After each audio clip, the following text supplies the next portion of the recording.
in this video, I'm gonna show you how to do this makeup look. It's kind of a rosy, glowy, natural, quick routine. And if you're interested in learning how to do this, feel free to watch. This is an SPF of 40, broad spectrum. I think it's a chemical sunscreen, almost positive that it is not a mineral sunscreen, which means you need to let it sit for 15 minutes before going outside. I love this stuff. Even if I don't wear any other products on my face, this just makes me feel prettier, even if I don't feel pretty, because sometimes we don't feel pretty.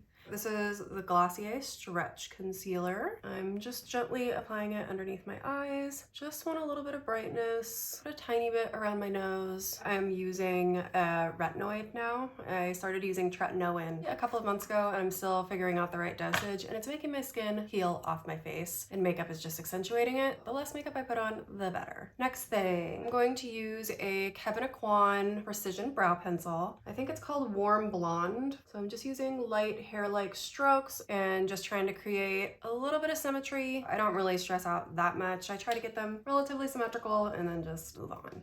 This is sheer Auburn Tint Brush Fix Up Gel from By Terry. They still make this product, I believe, but they discontinued the shade, which is a crying shame. So I like the added dimension and fullness that using a colored gel mascara over a pencil gives. If I had really dark eyebrows, I probably would be fine using a clear brow gel, but this just works really well for me. So I'm gonna use Jones Road's Lip and Cheek Tint in English Rose, and I'm applying it kind of higher up on my cheekbones. I'm gonna use my handy little stippling brush. Basically, a stippling brush is more sparse at the tips, and usually they have synthetic fibers, I believe, as opposed to natural fibers, which is less porous and doesn't absorb the product as much. So it allows you to get more color payoff and just gives a really beautiful blend. They also don't scratch your face. Sometimes natural bristle brushes will scratch your face. So these work really well for your delicate cheekbones. Since I'm not doing much else, I'm gonna add more blush. I'm a fan of rosy cheeks. There's a few different blush placements that every face can do. I'm kind of not planning on doing a lot of bronzer or anything, so I'm just kind of concentrating it on the top of my cheekbones, which just gives like a combination of a sculpted and flushed finish. Well, I know they call this the lip and cheek tint, but I'm adding it to my eyes. If I have an allergic reaction, I will let you know. I'm gonna take a little bit of High Beam from Benefit, layer it on top. I love using creamy products on top of creamy products. Obviously, if you have oily skin, that might be a little bit problematic for you, although I do have some friends and colleagues who are oily and just are all about that glow. And I'm gonna use the same brush, buff this out. I'm gonna put a little bit above my top lip, dab a little in the inner corners of the eyes, a little bit more above the top lip. This is probably one of the first makeup products that I ever purchased. The light just reflects off of that really beautifully on the high points of the face. I will use a little bit of a powder because I used a glowy SPF, cream blush, a liquid glowy highlighter. So there's a kid in the hallway. I think that's our neighbor's kid. She loves our dog. She's always like, it's Bono. Hi, Bono. Okay, so I'm using a tiny bit of this with a fluffy eyeshadow brush. I'd rather use less powder and be able to concentrate it in specific areas than powder my whole face with a giant powder brush. Or anyone else's face for that matter. So I am going to curl my lashes. I have really, really straight lashes. I just curl at the base of the lashes and usually go back twice. One time I was curling my eyelashes. While it was on my eye, it shifted. I pulled it off my eye and there was half of a thing of eyelashes in the lash curler. It took like 4 months for them to grow back in. So be very careful with your lash curlers. This is the CoverGirl Professional Remarkable Mascara. It's a brown black. I don't know if it's waterproof or water resistant. Most mascaras on me will either flake or smudge under my eyes, and this one doesn't. And I have got mascara on my face, which I will have to clean up.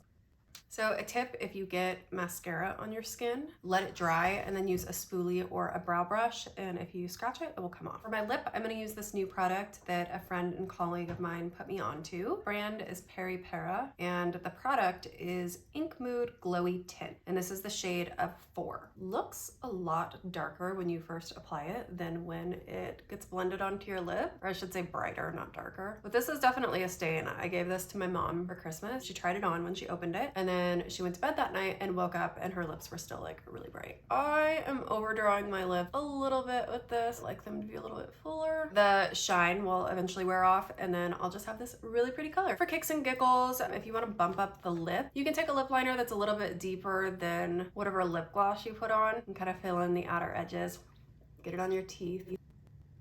If you put a lip liner on over the top of a lip product, then the lip liner is a bit more sheer, more malleable, and you don't have to apply as much pressure to get color payoff. On the flip side of that, it's not as long wearing as if you put it on dry lips. So if you want a lot more definition or you really need longevity, then you would want to put your lip liner on first on dry lips. But if you're just trying to like accentuate a natural lip color, then just popping it on after you do your lipstick or lip gloss is a good technique. This was Bobbi Brown Pink Mauve. Because I am so dry, I'm going to use a little bit of the Fix Plus from MAC.